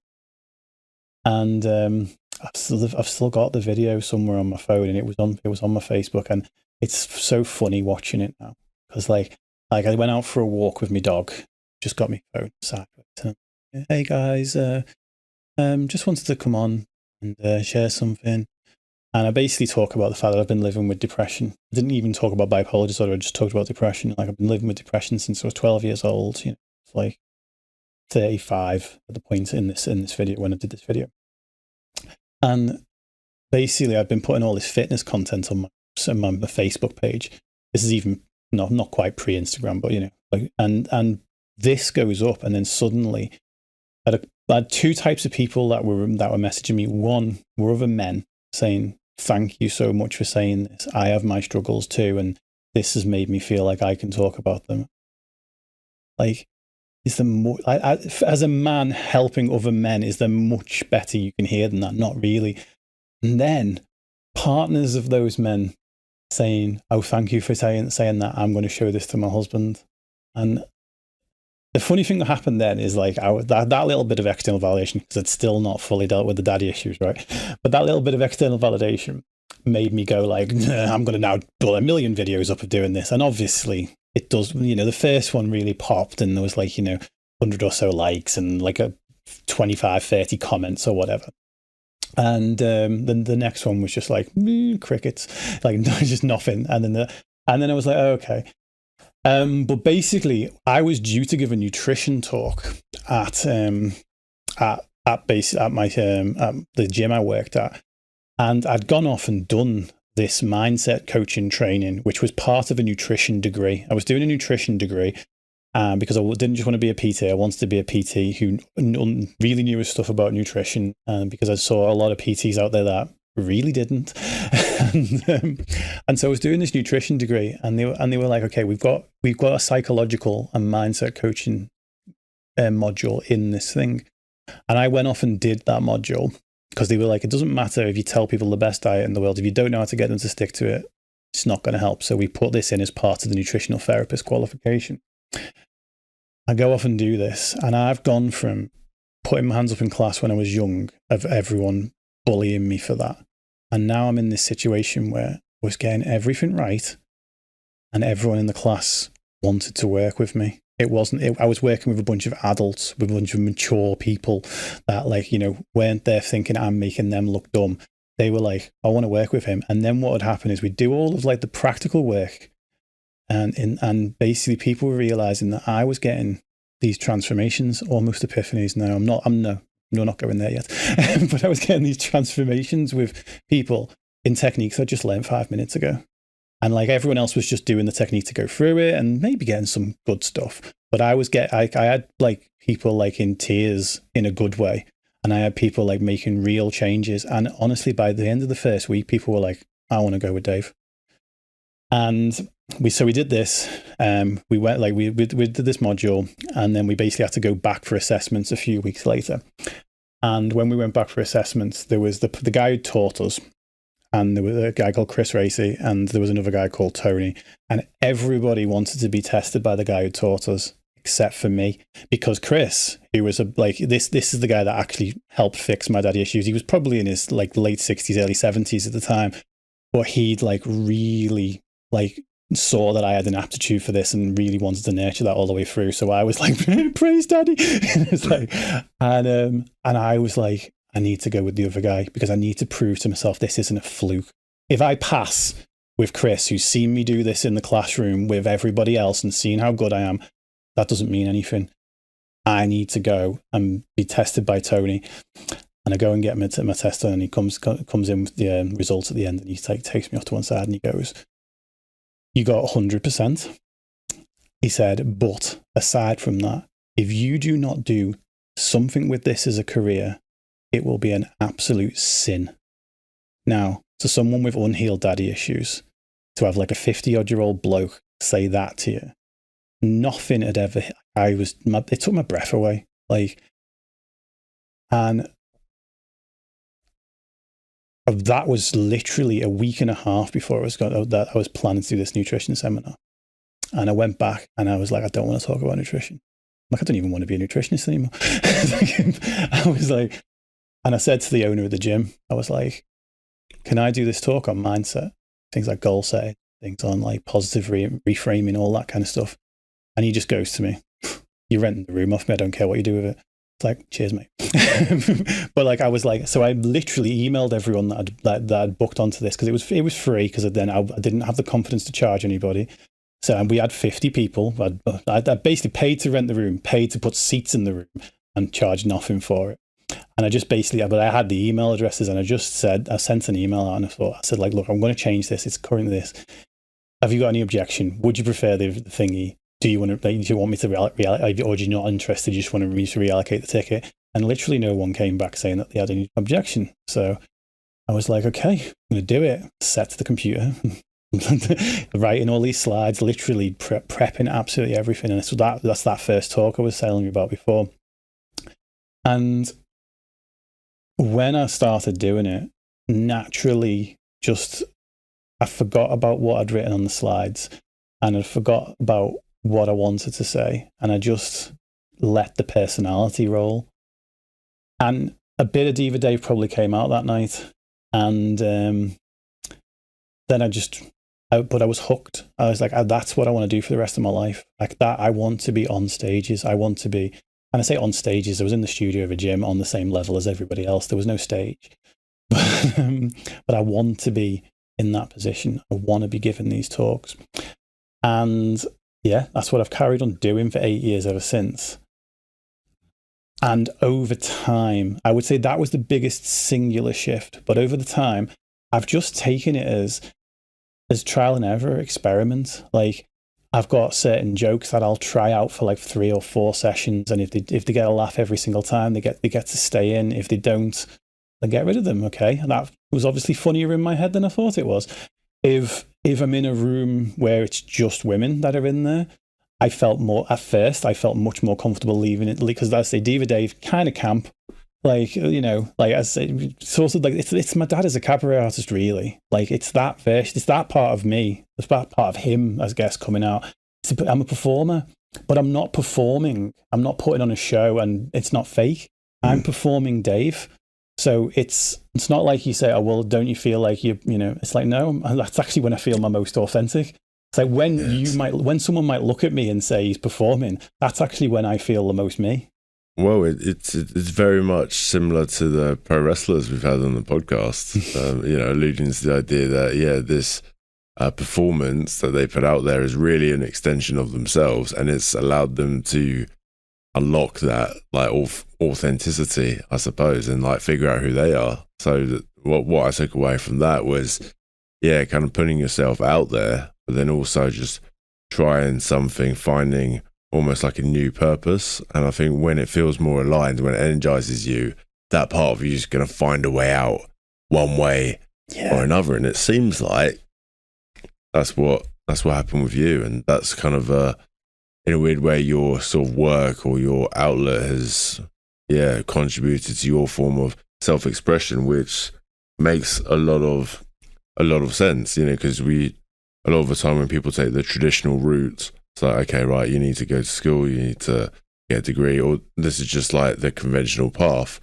Very often they're kind of fitting a mold, and it's only when they find they're a new thing, that's when they find out who they are. It's like, oh, okay, right, I'm into this. So there's quite a few lessons to take away from that, but ultimately it's I think there's a deeper lesson there about, or a deeper reasoning about, follow where you're kind of being shown. In a way, you're being pushed away from the fitness side of things, and you're just being shown through many different ways, is effectively showing you like, hey, you're meant to be doing this. And so I think it's up to us to kind of be adaptable, be willing to change, and kind of surrender to whatever those plans are. Yeah, definitely.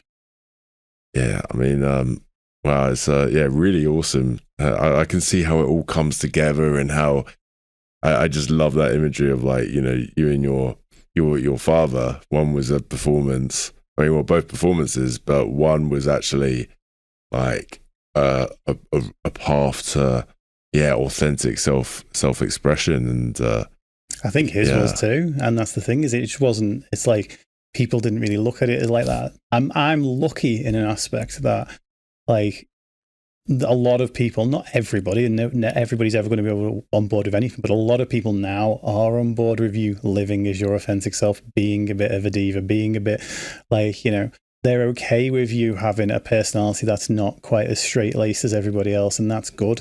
And I think I've been lucky in the fact that a lot of the audiences have kind of really helped me feel confident in that. I think over lockdown, I was streaming on Twitch instead of physically going into schools and stuff, and physically going into businesses. So I was streaming on Twitch there, and the community there really helped that side of it. And I think, if I'm honest, like, the teenagers have actually, when I go and do like a 4-week self-harm intervention with a group of young girls, you'd think the imposter syndrome in my head wants to say, oh, what are you going to be able to teach these young girls? And I think actually they're the ones that named it Diva Dave. Like, a group of that about 3 years ago. I've probably used it, I'm a bit of a diva. I've probably used that through my life. But the actual calling it Diva Dave was them about 3 or 4 years ago.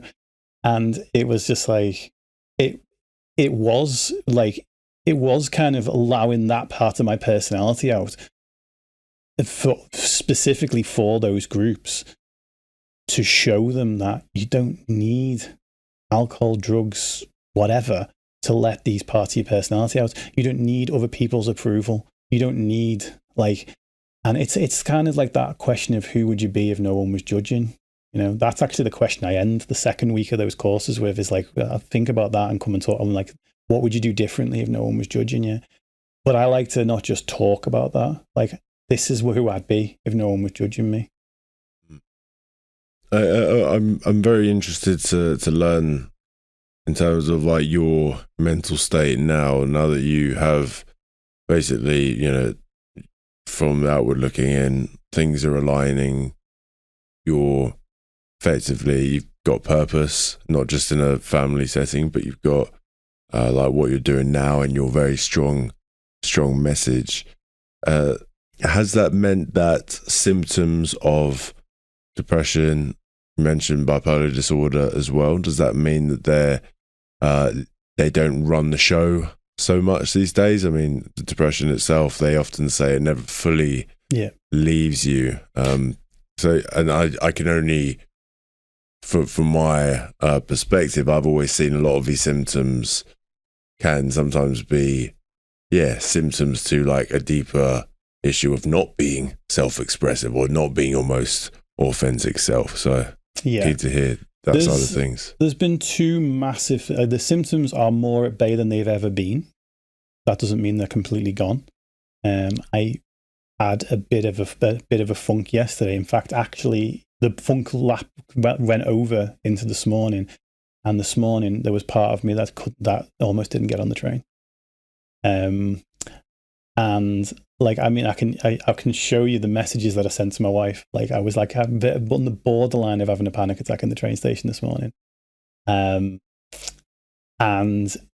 yeah, like, but I know what caused that. Like, I can see like what I started indulging with yesterday. I've literally just got back off holiday. It's my wife's 40th this year again. Other things she'll kill me for saying. But life happens. So we've just been away for a holiday, and this is coming back into, I've coming back into work yesterday, and I I hate the word should. I should have been like full guns blazing, ready to go. And I just couldn't get myself going.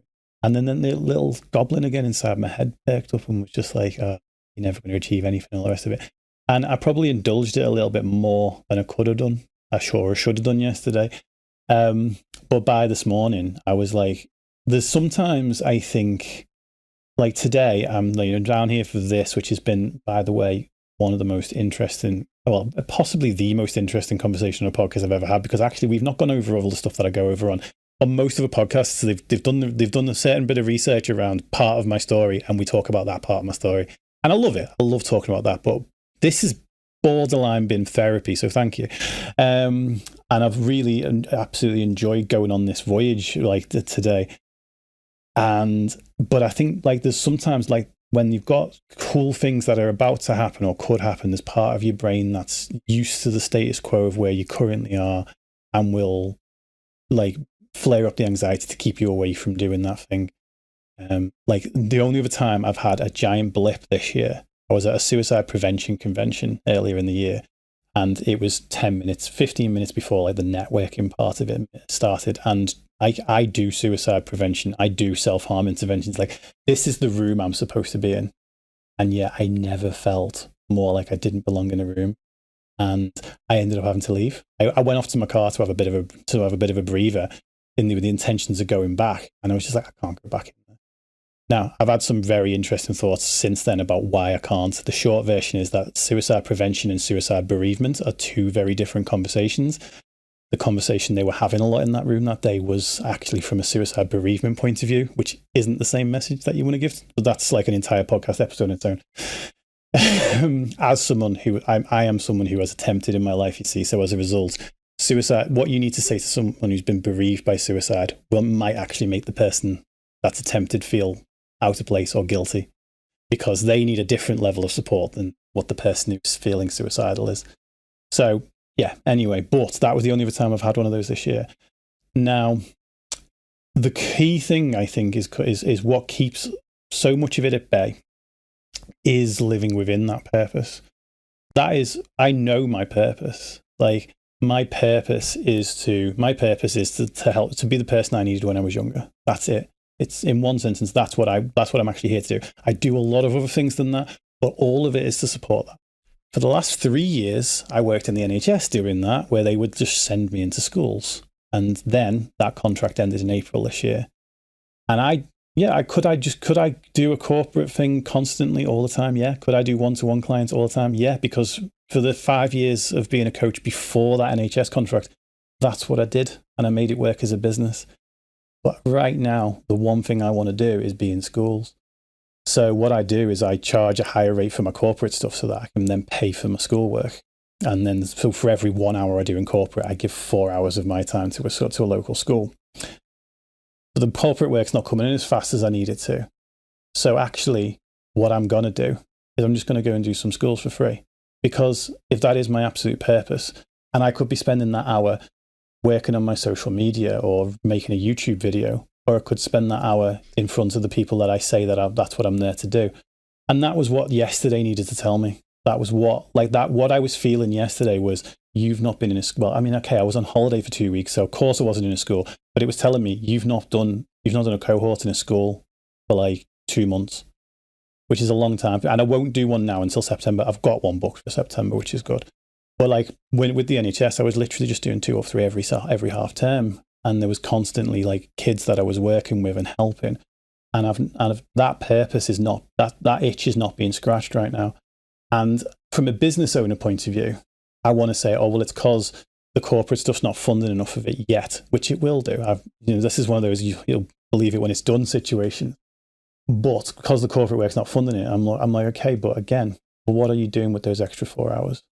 If I can take a day to come down to London, be on a podcast and go to a book launch, it's like, next week I can take a day to go into a school. And that's kind of what, so that's what it is like I'm frustrated, like a lot of business owners are, about like your business not being exactly where you want it to be. But I'm only frustrated because where I want it to be. And we're not struggling financially. We're not worried that the house is going to fall down or anything like that. So that's good. So, okay, well, making an extra few grand wouldn't probably make me feel as good.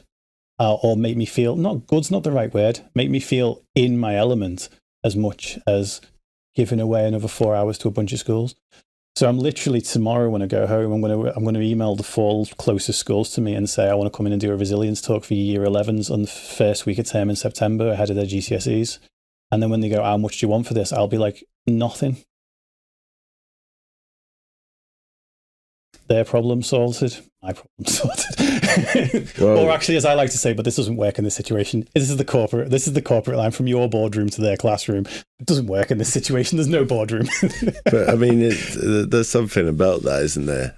About these symptoms that you feel. It's very often it's telling you something. It's telling you like something isn't quite right here, or something's out of alignment here. Yeah. And so again, it shows the kind of self-leadership on your sides, rather than kind of numbing yourself and not listening to the stuff. It's like, right, sitting with it.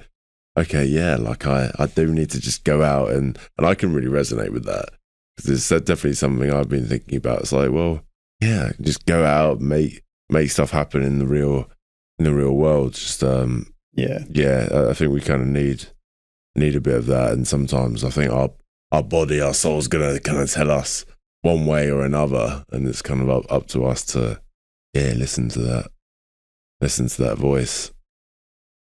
We covered a lot of ground here. Some nice rabbit holes for sure, and I think everything's kind of looped. I think so. Together. It's a rabbit warren. It's like, yes, it's like they're all connected. Yes, yeah, I believe so. What we'll do, we'll dive into the closing traditions of the podcast. So the first 2 questions, they're asked every week, they're routine. And the third and final question is asked by a member of the Growth Voyage community, one of the listeners of the show. First one, it's nice and simple. It's a song suggestion. So that's not simple. It's not. Oh, it's usually... sometimes it can be the hardest question. Yeah. Song suggestion. Constantine by Something Corporate. It's not. I wanted to go with something that was in on brand and very mental health, but it's not. This is just a song that I absolutely love, and it's ridiculously long and has a long intro, and I will warn anybody that needs their quick dopamine and needs the song to be in from beat one, it's not, but it's so worth it. And then when the drums drop right at the end, when it comes back in, yeah, it's just epic. Then your dopamine will come, and it will come with a flood. Wicked. Okay. I'll certainly be checking it out. Second one, it's a book recommendation. Okay. One of the things that I was meant to say about the other, I said two things that keep me going right now. One of them is being in line with my purpose. The second is not giving in to fast dopamine too much, right? So not doom scrolling. We both talked about chess earlier. Playing bullet chess, I hate it. I love it. I hate it. I love it. I don't even know how I feel about it, but it's the quick dopamine of playing like a 2-minute game of chess, and it just, it's terrible for me. All these things that make me feel amped up, not in a good way after I finish doing them, and switching to slower dopamine. So I said to you, on the train on the way down here, I've read like 120 pages of the Count of Monte Cristo. That's still only 10% of the damn book. But the book I would recommend based on that is one is Dopamine Nation by Anna Lemke. And two, which is a slightly easier read of it, is The Dose Effect by TJ Power. Wicked suggestion. Thank you. There's a Dopamine Nation. I got recommended that once, and I think ever since reading that, it kind of just got planted in my brain. Certainly one to revisit as well. But it's like, for now, I'm like, I avoid cheap dopamine at all costs. I'm like, I every time I see it, I'm like, no, get away from me. I want peace. I want calm. I don't want the, I don't, those temporary highs. I like, as you were suggesting, it just kind of gives a crash. Sometimes it's from exercise and stuff, so I kind of just embrace that. But then even that, I'll sometimes feel a bit more tired later on in the day, maybe. But for me, that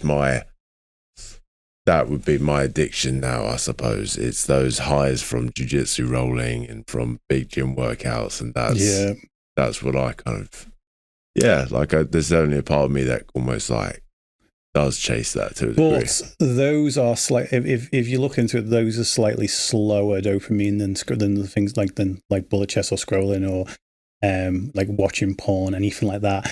Like drinking, drugs, they're all fast dopamine, and quick in means quick out, and then basically means you've got a dip afterwards. But like things like jiu-jitsu, you're doing a full session with that, you've got the combination of camaraderie.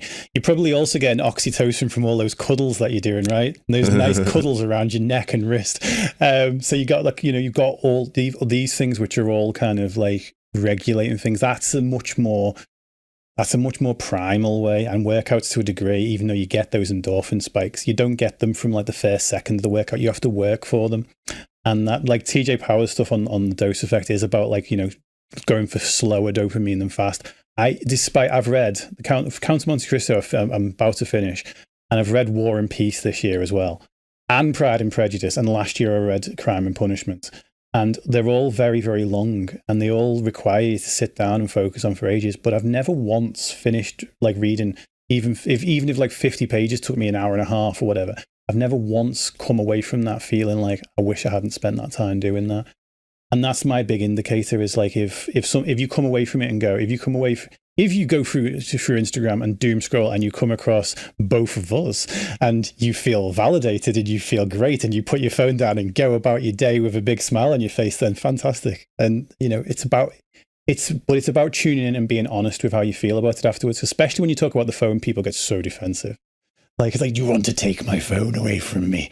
Like, man, I would gladly. Well, yeah. Like, if it weren't obviously for promoting our stuff on there, I'd be.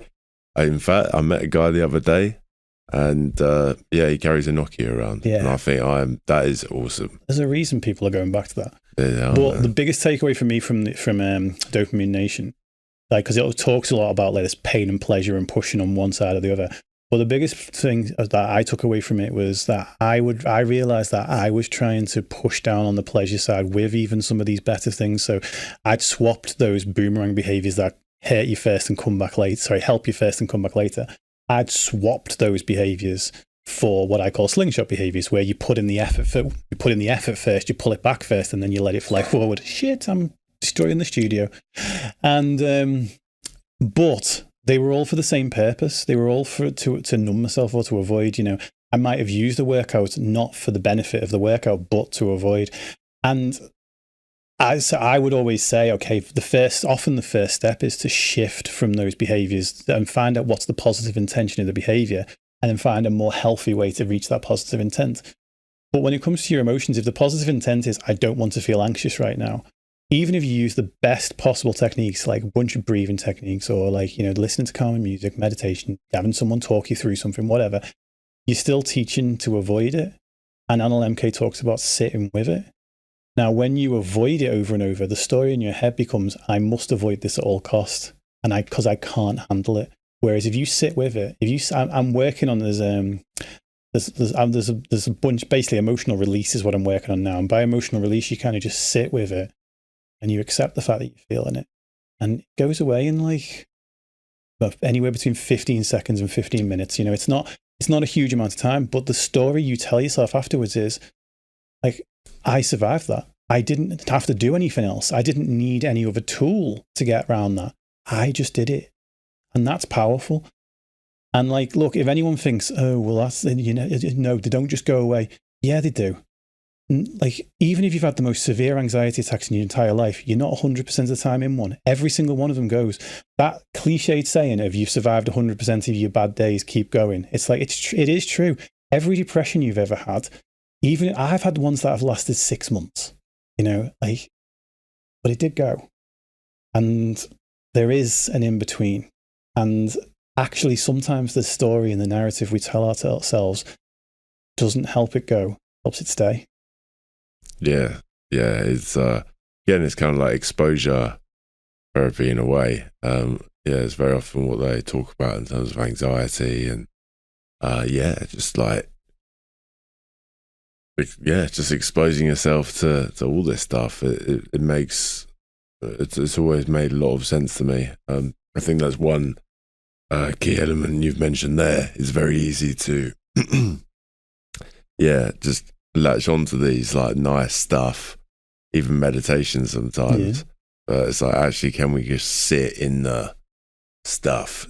It was one of the things that came through in our brotherhood circle recently. It was like, man, I think we all just need to kind of sit in our shit a bit more and just sit in it. Because I think nothing else to prove that you can.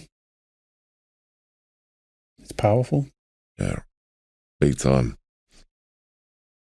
The final question, it comes in from one of the Growth Voyage listeners, and it is Ethan Brooks, who asks, where's the line between accepting who you are and refusing to let your past define who you become? Oh, it's not a line. It's a continuum. It's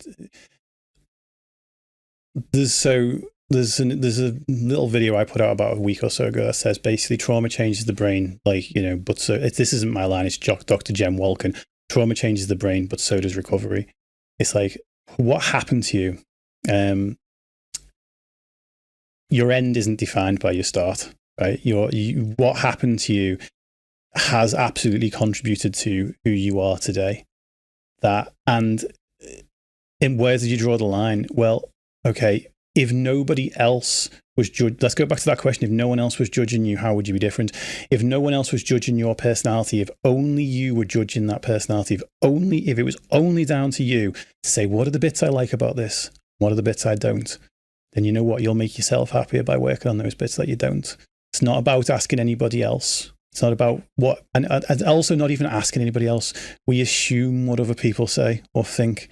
Someone will look at us one way, they'll raise their left eyebrow instead of the right one or whatever, and then that'll make us think that they're thinking something completely different. We are so bad at this.